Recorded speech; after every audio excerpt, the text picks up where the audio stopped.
Hello again. I'm Martha Sear, Professor of Mechanical Engineering and the Director of K-12 Outreach at WPI.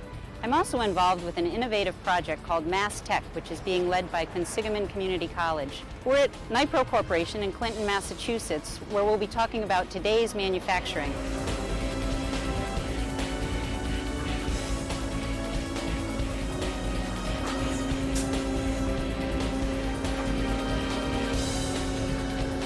I'm speaking with Ted Bauer of MMEP about some of the basic skills that are needed for today's manufacturing.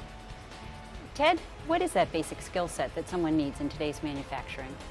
Well, Martha, with manufacturing technology advancing at a rapid rate, there's a broad set of technical skills that's more and more in demand today. With the research and experience out there, it tells us that today's requirements require individuals who plan to pursue manufacturing careers to possess core manufacturing skills.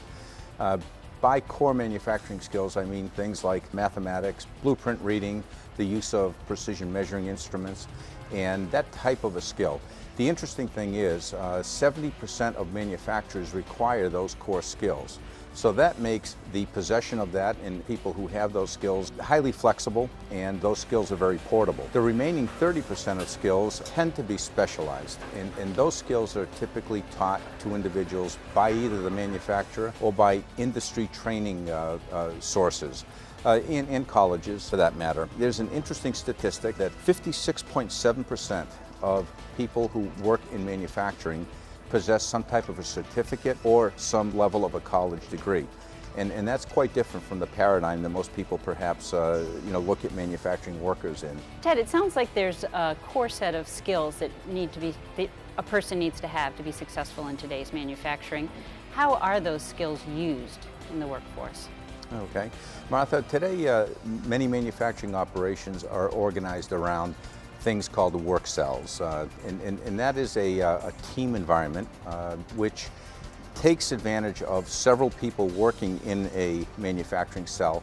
However, each individual has to be highly flexible, so they need to possess a multitude of skills in order to be able to move from one part of the operation to another. But at the same time, they have to be able to work independently and collaboratively. So the core skills, because they're broad, again going back to math, blueprint reading, the use of measuring instruments and so forth, provide that type of flexibility, and they're common to a lot of the operations that might be found within that manufacturing cell. Ted, thank you for that information.